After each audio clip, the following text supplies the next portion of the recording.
नमस्कार, मैं हूं संगीता राय। पूर्वांचल एक्सप्रेस न्यूज के इस वेब पोर्टल में आपका स्वागत है। आइए देखते हैं हमारे संवाददाता राम सकल यादव की यह विशेष रिपोर्ट।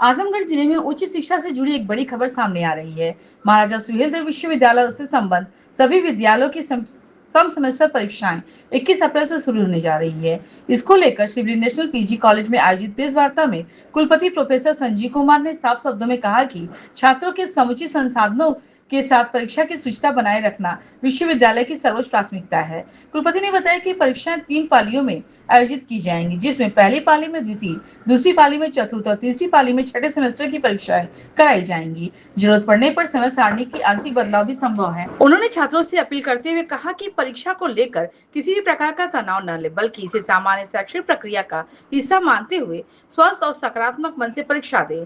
गर्मी के मौसम को देखते हुए सभी परीक्षा केंद्रों पर ठंडे पानी, बिजली और अन्य जरूरी सुविधाएं उपलब्ध कराने के सख्त निर्देश दिए गए हैं। साथ ही हर महाविद्यालय में हेल्प डेस्क की व्यवस्था की जाएगी, ताकि छात्रों को किसी भी प्रकार की समस्या होने पर तत्काल सहायता मिल सके। कुलपति ने यह भी स्पष्ट किया कि नकल विहीन और पारदर्शी परीक्षा कराने के लिए विश्वविद्यालय पूरी तरह से तैयार है और सभी आवश्यक व्यवस्था सुनिश्चित कर ली गई है। ऐसे में अब छात्रों को अपनी तैयारी पर ध्यान देने हुए पूरी आत्मविश्वास के साथ परीक्षा में शामिल होना चाहिए। आज का सबसे पहला बिंदु विश्वविद्यालय की आगामी परीक्षाओं को लेकर के है। विश्वविद्यालय के सम सेमेस्टर की परीक्षाएं 21 अप्रैल से आरंभ होने जा रही हैं, जो कि 31 मई तक चलेंगी। इस पूरी परीक्षा कार्यक्रम के दौरान इस बात का बहुत ध्यान रखा गया है कि बहुत सारी प्रतियोगिकी परीक्षाएं पढ़ रही थी, तो जो प्रतियोगिकी परीक्षाएं पढ़ रही थी उन सभी परीक्षाओं के दिन हम लोगों ने परीक्षा नहीं रखी है, ताकि हमारे किसी भी छात्र को कोई भी कॉम्पिटिटिव एग्जामिनेशन देते समय कोई दिक्कत महसूस ना हो। हमने कुछ शेड्यूल इस तरह से तैयार किया है कि 3 मीटिंग्स में पूरी परीक्षा होगी और पेपर कुल 2 घंटे का रहेगा। चूंकि सब्जेक्टिव परीक्षा है, इसलिए छात्रों को विशेष ध्यान देना होगा। इस बात का बहुत ध्यान रखा गया है कि परीक्षा समय जो कि भी 3 घंटे का हुआ था, वो उसको 2 घंटे जब किया गया है, तो इस बात का विशेष ध्यान रखा गया है कि बच्चों को उतने ही शब्द लिखने पड़े जितने के अनुपात में 2 घंटे के लिए होने चाहिए। अर्थात यदि 3 घंटे में छात्र को 3000 शब्दों के उत्तर लिखने पड़ रहे थे, तो अब 2 घंटे में लगभग 2000 शब्दों में ही उसके उत्तर का समावेश हो जाएगा। जो फर्स्ट ईयर है ग्रेजुएशन का, जो सेकंड सेमेस्टर है, उसकी परीक्षा प्रथम पाली में होगी। जो द्वितीय वर्ष है अर्थात फोर्थ सेमेस्टर है, उसकी परीक्षा द्वितीय पाली में होगी। और जो तृतीय सेमेस्टर है अर्थात जो 6th सेमेस्टर है, उसकी परीक्षा तृतीय पाली में आयोजित की जाएगी। पीजी की परीक्षा द्वितीय पाली में और प्रोफेशनल की परीक्षा तृतीय पाली में आयोजित की जाएगी। इस बात को इस तरह से डिजाइन किया गया है कि किसी भी छात्र को किसी भी तरीके का कष्ट न होने पाए। इसमें एक चीज का और ध्यान रखा गया है कि 2 पालियों के बीच में एक सफिशिएंट अंतर भी रखा गया है, ताकि हमारे जो नोडल केंद्र हैं और जो केंद्र बने हुए हैं उन्हें भी किसी तरीके की कोई समस्या का समाधान न करना पड़े। सभी छात्रों के जो एडमिट कार्ड हैं वो डाउनलोड कर दिए गए हैं। महाविद्यालय से वो अपना एडमिट कार्ड इशू करा सकते हैं। इसके अलावा स्कीम वेबसाइट पर उपलब्ध है, पूरा शेड्यूल वेबसाइट पर उपलब्ध है, हमारे सेंटर्स क्या होंगे इसकी सूची भी उपलब्ध है। ऐसा इसलिए किया गया है, बाई चांस कहीं कोई किसी को कंफ्यूजन हो तो दोनों चीजों से मिलान कर ले, अर्थात जो विश्वविद्यालय की वेबसाइट पर स्कीम उपलब्ध है उससे मिलान कर ले, अपने सेंटर का सेंटर से मिलान कर ले, और इसके अलावा जो उसके एडमिट कार्ड पर है वो भी मिलान कर ले। अगर किसी छात्र को कोई समस्या आती है तो वो अपनी समस्या को हमें सीधे न बता करके अपना जो महाविद्यालय है उस महाविद्यालय को बताए। छात्र को हमारे पास इस धूप में आने की कोई आवश्यकता नहीं है। वो अपनी समस्या अपने महाविद्यालय के प्राचार्य को बताएंगे और उसके बाद प्राचार्य हमसे संपर्क करेंगे, तब उस समस्या का समाधान किया जाएगा। ये छोटी सी रूपरेखा में मैंने पूरे परीक्षा के संचालन की व्यवस्था बना दी गई है। आप लोगों का इतनी कंप्लेन है सर, उसकी मॉनिटरिंग कौन कर रहा है, हो नहीं रहा है सर। अभी पिछला पेपर जब हुआ था तो उसमें टाइम टेबल में डेट अलग है उनको जो मिला है कार्ड उसमें सर डेट अलग है। जब नहीं। वो आए पेपर देने तो उनको पता चला पेपर एडमिट कार्ड का पेपर मतलब वो छूट गया, हो चुका है। देखिए ऐसा है कि अभी 2 बच्चे आए थे, ठीक है, यही घटना सर बताया। नहीं तो वो पिछले सेमेस्टर की घटना थी। मैंने अभी जस्ट ये बताया था। अभी तो सेमेस्टर का एग्जाम शुरू ही नहीं हुआ ना, वो तो 21 से शुरू होगा। पिछले की बात होगी ना, वही पिछले की घटना होगी। ऐसी कोई अगर घटना है, इसीलिए हम अभी जो मैंने आपके मार्फत जो अभी मैंने बात कही है वो कही इसीलिए गई है कि कोई भी बच्चा क्रॉस चेक करे उसके एडमिट कार्ड पर क्या लिखा हुआ है, उसके जो स्कीम है उसमें क्या लिखा हुआ है, दोनों का मिलान कर ले। हम लोगों ने पूरा मिलान कर लिया है। हमारे अफसर जी साहब बगल में बैठे हुए हैं, आपने पूरी स्कीम को तैयार किया हुआ है। हमारे परीक्षा नियंत्रक बगल में बैठे हुए हैं, इन्होंने पूरा मिलान किया हुआ है। फिर भी अगर कहीं कोई त्रुटि 1% भी अगर मिलती है तो इमीडिएट आप लोग अपने प्रिंसिपल को सूचित करें, इमीडिएट अपनी सूचित करें कि सर ये परीक्षा जो है मेरे एडमिट कार्ड पे ये डेट आ रही है और जो स्कीम है उसमें डेट आ रही है, तो कौन सी सही है। प्रिंसिपल साहब की ड्यूटी है कि वो इसको करेक्ट करके बच्चे को बताएंगे। सर ये अलग आजमगढ़ में एक समस्या है, यूनिवर्सिटी कैंपस में कुछ बच्चों ने वीडियो वायरल करके कहा कि पानी लेने की असुविधा हो रही है और देर रात में उनको कैंपस में दूर जाना पड़ रहा है हॉस्टल में। इसको सर आपने संज्ञान लिया और लिया तो क्या है?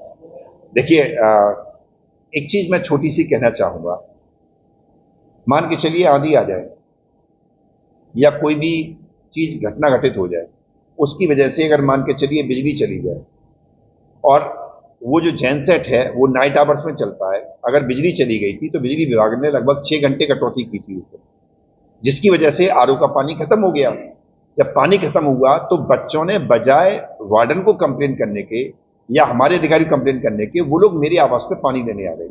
तो मेरे आवास पे भी पानी मिला, जितने को मिल गया उनको मिल गया, बाकी लोग एकेडमिक ब्लॉक लेने पहुंच गए।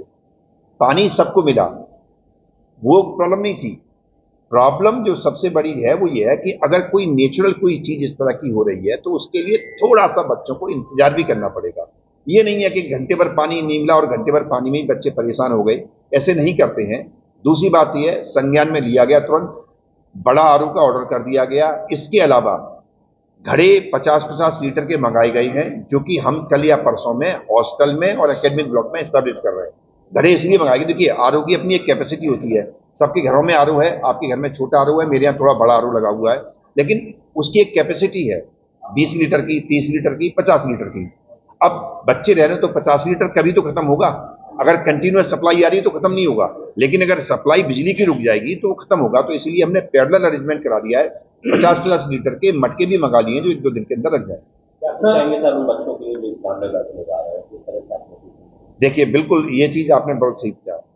मैं कल भी एक छोटी सी मीटिंग चल रही थी छात्रों के साथ बैठकर के, एक छोटी सी बच्ची ग्रेजुएशन फर्स्ट ईयर की थी, वो मुझसे कहती है कि सर बहुत स्ट्रेस होता है, बहुत एंजाइटी होती है। मैंने कहा बेटा अगर अभी 11th अभी आपने 12th क्रॉस किया है, ग्रेजुएशन फर्स्ट ईयर में आप आए हैं, एंजाइटी मत लीजिए। परीक्षा को लेकर के, परीक्षा तो एक नियमित प्रक्रिया है। आपने 9th की परीक्षा दी, 10th की परीक्षा दी, 11th की दी, 12th की थी, तो परीक्षा को लेकर के टेंशन क्यों लेना, एंजाइटी क्यों पालना। परीक्षा एक नियमित प्रक्रिया है, आपने पढ़ाई की, आपको परीक्षा देनी है। लेकिन अगर आप परीक्षा की टेंशन सर पे पाल लेंगे तो फिर परीक्षा बहुत कठिन लगेगी। उसकी टेंशन ना पालिए, उसको प्रॉपरली जो सिलेबस है, हर बच्चे से मेरी रिक्वेस्ट है अपने सिलेबस को प्रॉपरली पढ़ें, रिवाइज करें और समय रहते रिवाइज करें। अगर मैं ये सोचूं कि मैं फिलॉसफी का एक पेपर है जो कि पेपर एग्जाम से 2 दिन पहले पढ़ूंगा और पेपर दे आऊंगा, तो अधिकतम आप पास हो सकते हैं, इससे ज्यादा कुछ नहीं कर सकते। इसलिए अभी समय है नियमित तैयारी के लिए। गर्मी का मौसम है सर, गर्मी का मौसम है और यूनिवर्सिटी दूर भी है, तो छात्राओं को कोई दुश्वारी ना हो, तकलीफ ना हो, क्या इंतजाम किए गए? मैंने यही बात आपसे कही। 2 तरह के बच्चे हैं, एक बच्चे जो विश्वविद्यालय परिसर के हैं और एक महाविद्यालय परिसर के हैं। महाविद्यालय परिसर के बच्चों के लिए मैंने पिछली बार भी स्टेटमेंट दिया था, मैं फिर रिपीट करता हूं, मैंने हर महाविद्यालय में एक हेल्प डेस्क बनाने का ऑर्डर दे दिया, जो लोगों ने बना भी दिया है। कोई भी छात्र को विश्वविद्यालय आने की आवश्यकता नहीं है, वो अपनी एप्लीकेशन फॉर्म तैयार करेगा, महाविद्यालय की हेल्प डेस्क पर जाकर के देगा, प्रिंसिपल या जो को भी ऑथराइज किया गया होगा और उनकी जिम्मेदारी लगाई गई है, वो सारी एप्लीकेशंस को इकट्ठा करके हम देंगे और ये हमारी जिम्मेदारी है कि हम उनको सॉल्व करेंगे। एक छोटा एग्जाम्पल मैं आपको कल का ही देता हूं, परसों का एग्जाम्पल है। एक महाविद्यालय की प्राचार्य महोदया ने अपने यहाँ हेल्प डेस्क पे सेंटर लगाया, उस पर जितनी भी एप्लीकेशन बच्चों की आई सबको कलेक्ट किया और स्वयं लेकर के मेरे पास आई, मैंने ऑर्डर किया, इन्होंने आज उसका निष्पादन भी तैयार कर दिया। सर ये हमने तैयारी इसलिए किया, हम नहीं चाहते विश्वविद्यालय परिसर में बच्चा अनावश्यक रूप से आए। हाँ जी कर रहा है उसको लेकर बड़ी भ्रांतियां हैं, परीक्षा पहले हो जा रही है, टाइम टेबल बाद का आ रहा है। और नहीं, ऐसा एक भी केस अभी तक हमारी नॉलेज में नहीं आया है, लेकिन अगर बाई चांस किसी छात्र ने इस तरह की कोई शिकायत अगर की है, अगर मान के चलिए आपको राइटिंग में दी है तो ठीक है, कोई बात नहीं है, हम मीडिया के माध्यम से सभी बच्चों को ये सूचना देना चाह रहे हैं। फिर भी अगर किसी बच्चे को कहीं कोई समस्या इस तरह की अगर दिखाई दे रही है तो दो ऑप्शन है। हमारे COE साहब का जो ईमेल एड्रेस है वो वेबसाइट पर उपलब्ध है, उस पर ईमेल कर सकते हैं, पहला ऑप्शन। दूसरा ऑप्शन ये है, जो भी आपका महाविद्यालय है उसके प्राचार्य को बताएं। हमने सभी प्राचार्यों को निर्देश दे दिए हैं कि बच्चा अपनी समस्या लेकर के या कोई भी जनरल समस्या को लेकर के विश्वविद्यालय नहीं आएगा। ये प्राचार्य की जिम्मेदारी है कि वो बच्चे की एप्लीकेशन लेकर के हमारे पास भेजें। सर छात्र कितने छात्र और छात्राएं इससे परीक्षा लगा रहे हैं? बिल्कुल ठीक, लगभग 2,40,000 के आसपास छात्र हैं हमारे पास। 2,40,000 में BA BCom BSc MA MCom MSc और सारा प्रोफेशनल इसमें शामिल है, B.Ed B.Ed सब भी शामिल है इसमें। तो लगभग 2,40,000 छात्र जो है इस बार परीक्षा में बैठने जा रहे हैं, जिसमें से कि लगभग 1 लाख छात्रों की संख्या जो है वो फर्स्ट ईयर अर्थात सेकेंड सेमेस्टर की है, और समवेयर अराउंड लगभग 1,40,000 की संख्या जो है वो फोर्थ सेमेस्टर की है और प्लस प्रोफेशनल्स की। Sir summer